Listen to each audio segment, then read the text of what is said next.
Control your emotions with 7 Stoic lessons, Stoic secrets. Epictetus once said, "We cannot choose our external circumstances, but we can always choose how we respond to them." In a world where emotions can toss us like waves, how do we find our steady ground?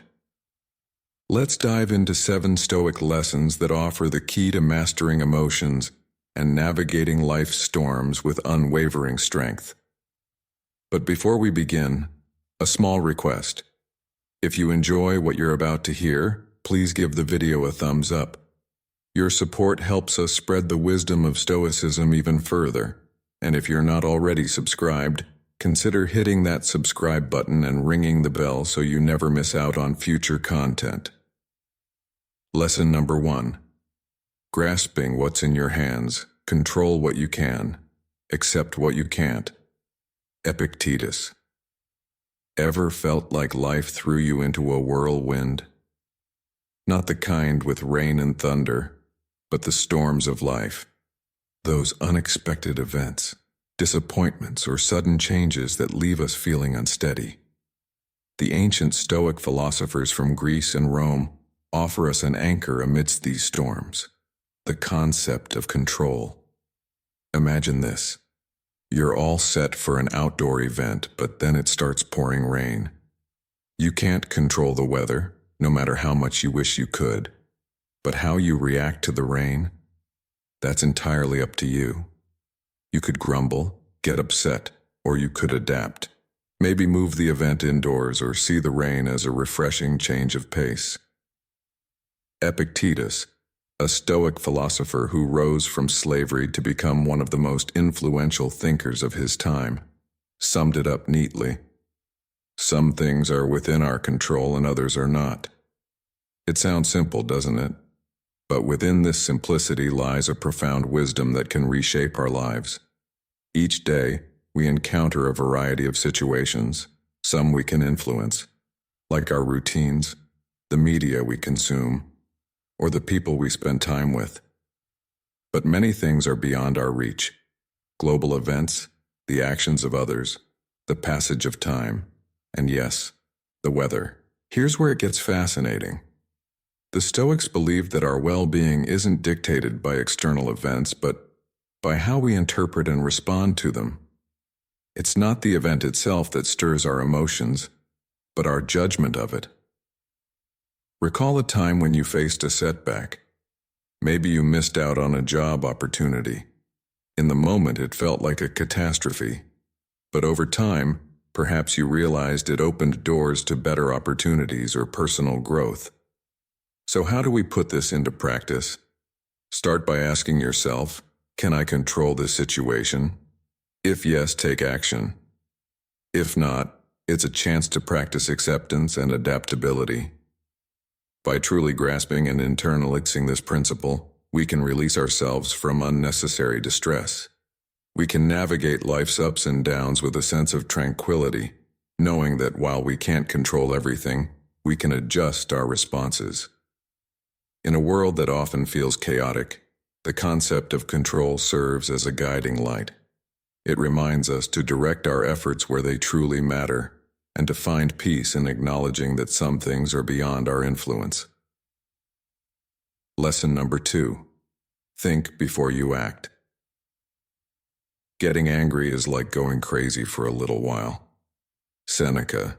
In today's fast-paced world of technology, taking a moment to reflect might seem old-fashioned, but this pause for thought could be our lifeline in a world that demands quick reactions. Think about all the times you've had to make decisions big or small, like picking a meal or choosing a career path.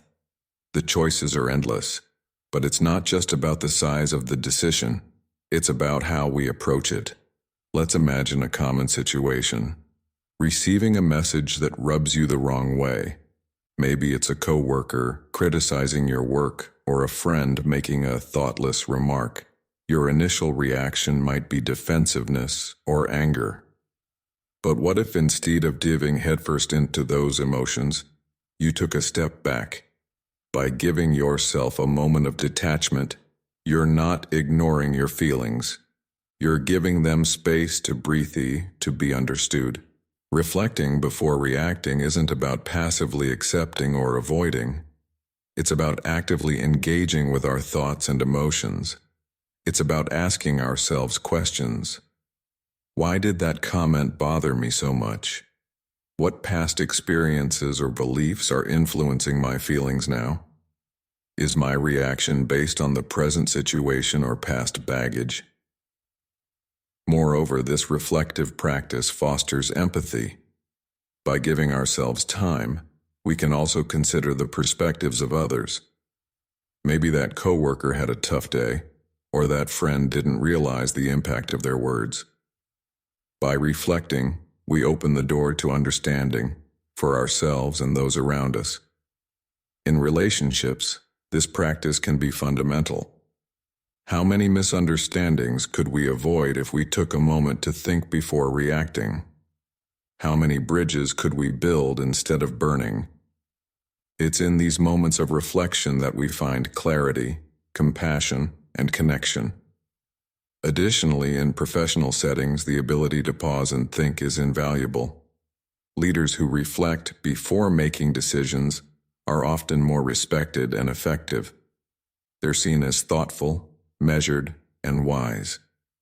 Their decisions, influenced by reflection, often withstand the test of time.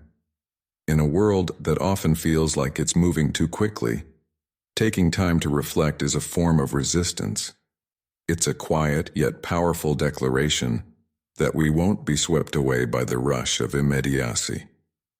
It's a commitment to ourselves, to our well-being, and to the quality of our interactions with the world. In essence, thinking before acting is more than just a habit. It's a philosophy, a way of life that values depth over speed, understanding over impulsiveness, and meaningful connections over fleeting exchanges. It's an inward journey with profound outward effects, shaping not just our reactions, but the very fabric of our lives. Lesson number 3. Stay calm and balanced.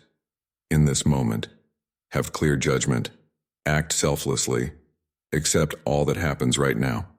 That's all. Marcus Aurelius. In a world that often feels like a wild roller coaster of emotions, practicing calmness might seem strange. But let's dig deeper into what it really means and how powerful it can be. Being calm doesn't mean ignoring your emotions or not caring about what's happening around you. It's about finding a balanced view, a peaceful center in the midst of chaos. Imagine being able to watch events and feel emotions without getting overwhelmed by them. Think about watching an intense movie. There are moments of excitement, tension, maybe even sadness. But while you are engrossed in the story, you also know it's just a movie. You don't jump up to help the characters or cry with them. You watch, you feel, but you stay in your seat. That's what practicing calmness is like, fully engaging with life, experiencing its ups and downs, but also knowing when to step back and observe without getting caught up in the drama. Lesson number 4. Think about the future. Let's prepare our minds as if we've reached the end of our lives. Seneca. Life throws many challenges our way, big and small. From tiny annoyances like spilling coffee to bigger problems like arguments with family, each day brings moments that stir up different feelings. In the heat of the moment, it's easy to feel overwhelmed by our emotions. A missed deadline, a harsh comment, or forgetting a special day might feel like the worst thing ever. But there's one question that can change how we see things. Will this matter in 5 years? This simple question is like a time machine for our minds. It takes us to the future and lets us look back at the present moment. Suddenly, that argument or mistake doesn't seem as important. Most of the things we worry about today won't even be remembered in a few years. Think about the problems you had 5 years ago. How many of them still bother you now? How many have been replaced by new experiences and memories? Realizing this can be both humbling and freeing. Asking this question helps us prioritize what really matters. It helps us see the difference between small setbacks and things that will affect us in the long run. For example, a bad day at work might feel terrible now, but in the long run, it's just a blip in your career. This mindset also helps us bounce back from tough times. When we remember the bigger picture, it reduces stress and helps us find solutions. Instead of getting stuck on the problem, we can think of ways to move forward. Knowing that time often brings clarity. But it's not just about worrying less. This question also reminds us to focus on what's truly important. If we want our actions to have a lasting impact, we should invest in relationships, personal growth, and experiences that will stay with us for years. In a world that's all about the present moment, asking, "Will this matter in 5 years?" guides us toward a life of purpose and peace. By asking ourselves this question regularly, we can handle life's challenges with grace, making sure we spend our time and energy on what truly counts. Lesson number 5. Write in a journal. The philosopher's school, my friends, is like a hospital. You shouldn't leave it feeling good, but feeling pain, because you're not healthy when you enter. Epictetus. Writing in a journal is a practice that people all over the world have found helpful for a long time. It's not just about recording what happened, but also about thinking deeply, growing, and getting clarity. The Stoics, who focused a lot on understanding themselves and becoming better people, were big fans of journaling. For them, a Stoic journal wasn't just a diary of daily events. It was a place to think, reflect, and understand their emotions, decisions, and reactions. It was where they looked at what happened in the world and how it affected them inside.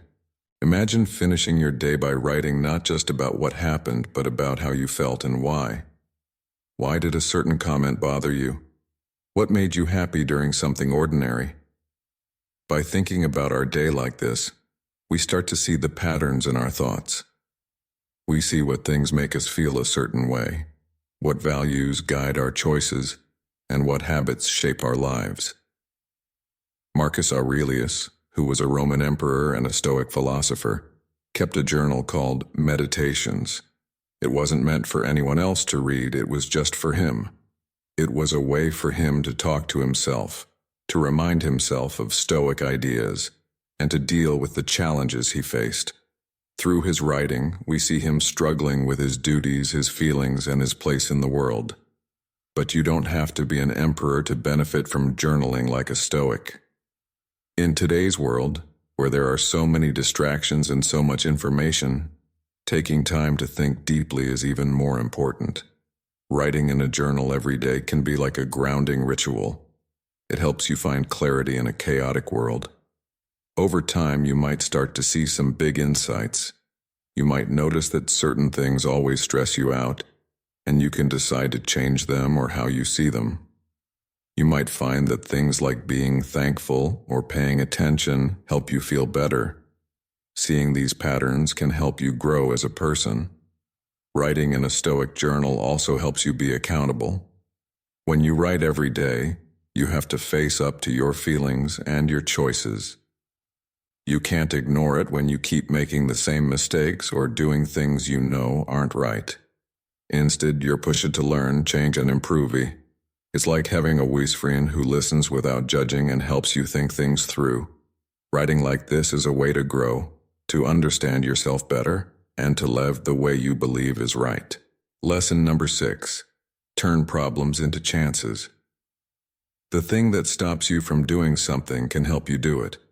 What gets in your way becomes the way. Marcus Aurelius. Life is full of tough moments. From personal problems to big changes in the world, hard things are just part of being human. But what if we looked at these tough moments as chances to do something great instead of just problems? Stoics had a smart way of thinking about hard times.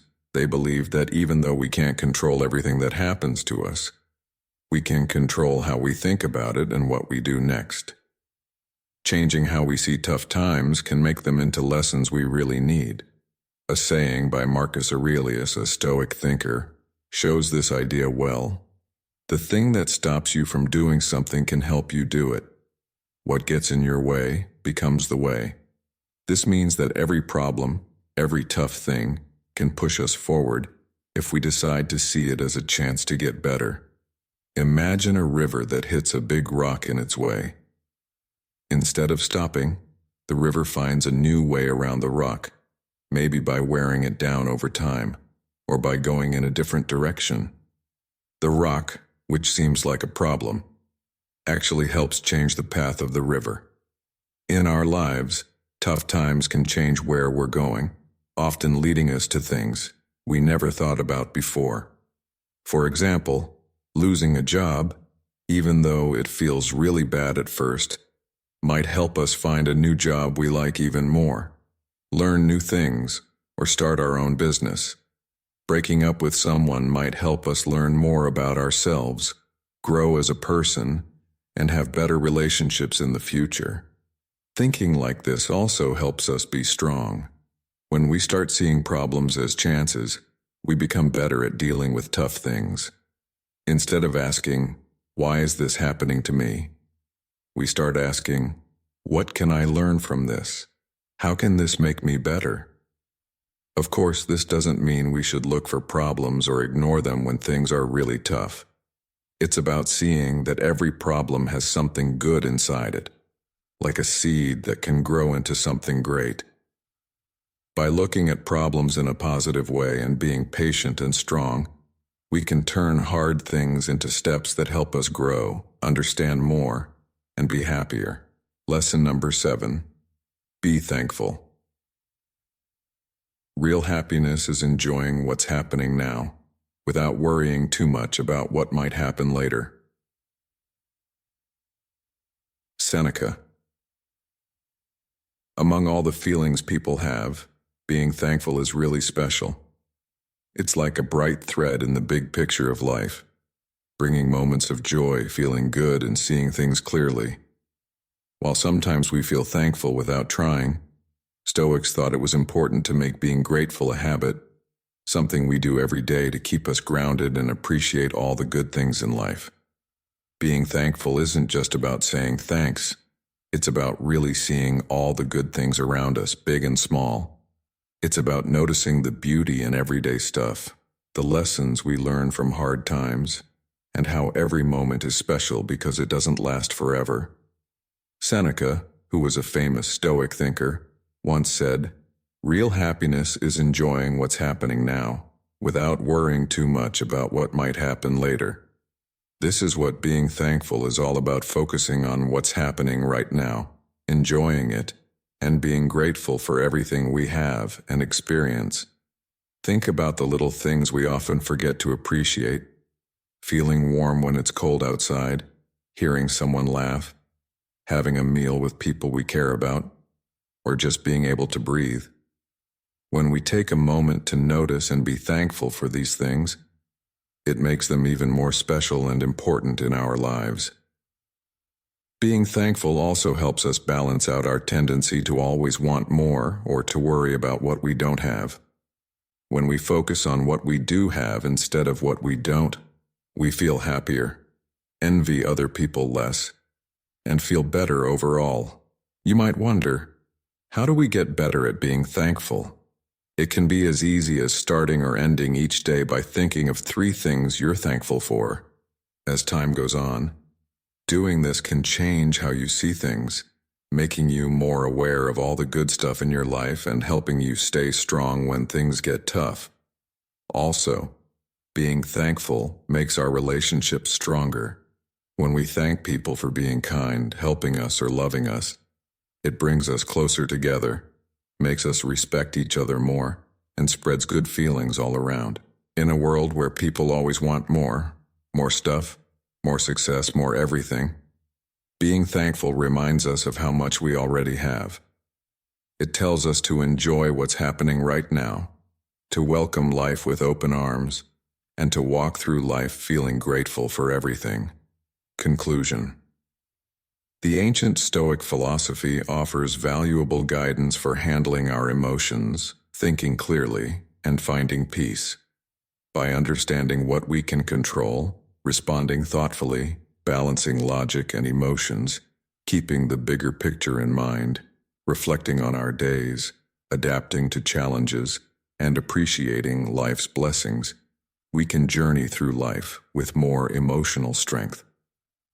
Even practicing just a few of these principles can help us live as our best selves. Building emotional resilience, self-awareness, and presence through these Stoic teachings takes dedication, but with regular practice, we can face life's ups and downs with greater calmness. These age-old lessons continue to offer us wisdom and guidance in the modern world. As we end another day, let's remember the wisdom of the Stoics. How will you use these lessons to shape your tomorrow? We'd love to hear your thoughts and experiences. Share them with us in the comments below, and let's keep exploring ourselves together. I hope you found this helpful, and I appreciate you being here with us. Until next time, stay curious, stay grounded, and never stop seeking wisdom.